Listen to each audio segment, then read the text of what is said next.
our second tip of the year, 2021, our second issue of Flagstick Golf Magazine, and our celebration really for Flagstick, 25 years with their golf magazine. And my partnership with them, both as an advertiser and a contributor, has been that long, Jake. That's a long time, 25 years. Every time I hear you say that, it's hard to believe.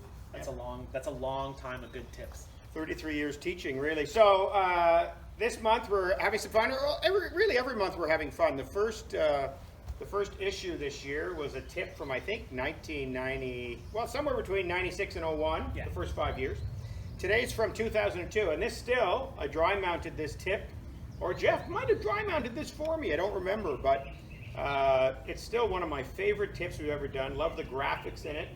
2002 May issue, and it was called Spring Load Your Game to the Next Level. Yeah.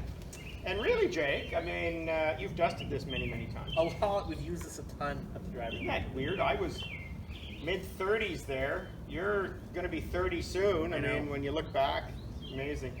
I know. Anyway. It's pre-goatee days. It's hard to remember those times, but you didn't have it here. I know, pre-goatee. Okay, so what's the concept? The concept of the tip was to turn your body level in posture. Yeah.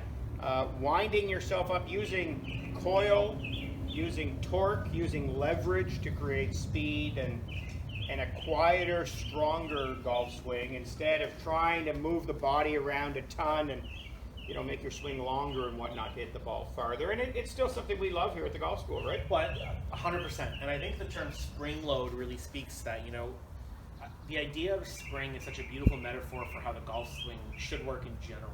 Even when you're talking about, you know, the body rotation in more technical terms like kinematic sequence and pressures and different amounts of body coil and what parts should be moving and what. The idea of a spring as a very simple visual metaphor, I still think is beautifully elegant. Wind the top over the bottom to create energy, right? Absolutely.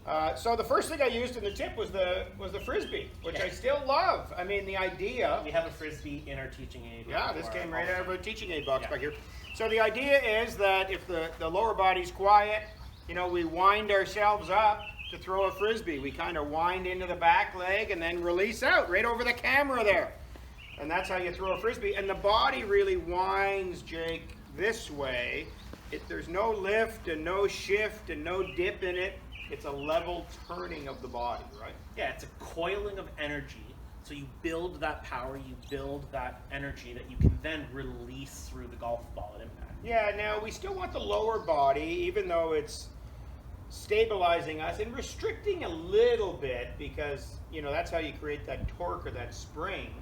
But at the same time, you're staying flex, but you need to allow that hip to kind of turn into that back leg, and you need to accept that load or that winding, right? Again, that's where the spring load or the spring metaphor works a lot, right? It's the top of the spring will turn the most, and for that reason, tension will be created across the whole object. In this case, that's our body. But the bottom still needs to accept that wind and wind a little bit as well. Yeah. And if you are successful at winding from the top and allowing that energy to build down to the ground, it's such a simple way to swing a golf club, and it's such a powerful way to swing a golf club. Yeah, I talk in the tip a little bit too, if you look it up, everyone. Or I guess it'll be in the magazine and it'll be online very soon. But I talk about staying in posture. So we use this little contraption here called the TNT Twister. It's another great one. We put this in thousands of people. This is not in the tip, but it's the basic concept of finding the right balanced posture and then staying in that posture and winding. And of course, by the top of my backswing, my shoulders have turned 90 degrees. My hip's about 45, my knee's about 20, as I kind of wind myself up. And then if the lower body leads the downswing, you unwind. So what we say is wind from the top, unwind from the bottom, right? Yeah, and I mean, obviously there's a verticality of the golf swing in terms of how your arms swing. But if you rewind the video and go back to when you threw the frisbee and then do that, it's pretty apparent how similar those two motions are. Golf's more like baseball as a motion than it is up and down chopping. I think most newer players, the ball's on the ground, it's up and down. The game is really a back and through game, and that's how the body should work, right? Yeah, and I mean, for a lot of people, that's what's difficult, right? It's coordinating that rotational body element like baseball or tennis and adding that vertical arm swing, and having those two things get disconnected is where some people struggle. Third image in the tip was an elastic kind of pulling it back and letting it go, the release, so the building of tension and then the release of the energy, right? And I think that's I use little aids and gizmos back then as well to do the same thing I do now. A lot of Jake. the same ones. We have a still lot work. of them all over the place Yeah. here, you know, but teaching that proper motion, which is let's use that back leg as a pivot post, wind up against it, and then as we unwind, everything travels faster and faster. There's some ground forces involved. Back in that day though, Jake, maybe you'd like to speak about that just for a sec. We didn't really talk about ground force, but my concept of turning into the knee and then unwinding out of it certainly uses vertical forces a little bit, right? Yeah, I mean, I think, obviously, as we've evolved as teachers, as we evolve in our understanding of the golf swing, we know that there's, linear, vertical, rotational forces that impart the power in the golf swing, and that if you can manipulate those, you'll gain more power. I think that being said, that the beauty about this idea is that when you turn simply and you make a proper motion, you are taking advantage of all of these forces without necessarily even having to think about it too much. And I think that the beauty of the golf swing is that it can be endlessly complicated, like the Arnold Palmer quote, but also incredibly simple. Yeah. We do know much more about the forces and stuff now, and I think it's great to understand that and great to use it.